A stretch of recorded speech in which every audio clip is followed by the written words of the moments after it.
Price Lord. கர்த்தருடைய பரிசு நாமத்துக்கு ஸ்தோத்திரம். ஏல்பெத்தில் பிரேயர் மினிஸ்ட்ரி உங்களை வாழ்த்துகிறது. விஷய ஹாப்பி பிளஸ்ஸட் டியூஸ்டே. இன்றைய தேவ வாக்கு சங்கீதம் 125:1. கர்த்தரை நம்புகிறவர்கள் என்றென்றைக்கும் அசையாமல் நிலைத்திருக்கும் சீயோன் பர்வதத்தை போல் இருப்பார்கள். கர்த்தரை நம்புகிறவர்கள், யாரை நம்புகிறவர்கள்? நம் கர்த்தராகிய இயேசுவை நம்புகிறவர்கள் என்றென்றைக்கும் அசையாமல் நிலைத்திருக்கும் சீயோன் பர்வதத்தை போல் இருப்பார்கள். ஆம் தேவஜனமே, நம் ராஜாவாகிய இயேசு கிறிஸ்து மேல் நம்பிக்கையாக வச்சாதான் நம்ம எந்த வேலையிலும் எந்த இடத்திலும் நாம் நிலை பெயர்ந்து போக மாட்டோம், நாம் தடுமாற மாட்டோம். அல்லேலூயா. பர்வதங்கள் ஒரு ஊரில் இருக்கும் பொழுது அந்த மலை இங்கேயும் அங்கேயும் அசையாது தேவ பிள்ளைகளே. அந்த பர்வதம் அவ்வளோ ஸ்ட்ராங்காக இருக்கும். உன்னதமானவருடைய தயவில் அசைக்கப்படாதிருப்பார் என்று சங்கீதம் சொல்லுகிறது.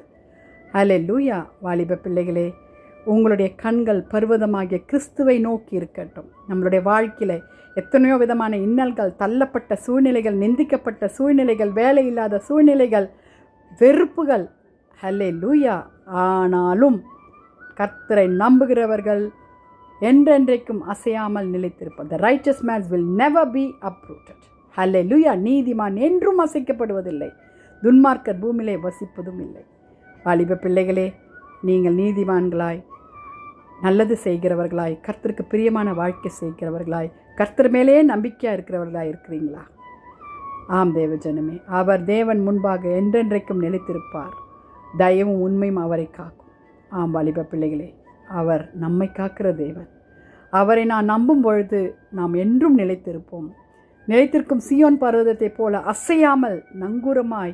ஹல்லேலூயா. எப்படி ஹல்லேலூயா அந்த நம்ம கடலில் மின்விளக்கு கரை இங்கே இருக்கிறதுன்னு லைட் ஹவுஸ் காட்டுதோ, அதே போல் ஆண்டவர் இருக்கிறார் என்பதை கர்த்தரை நம்புவர்களுக்கு ஆண்டவர் செய்வார். வாலிப பிள்ளைகளே, எந்த காரியமானாலும் நாம் கர்த்தரை நோக்கி பார்ப்போம்.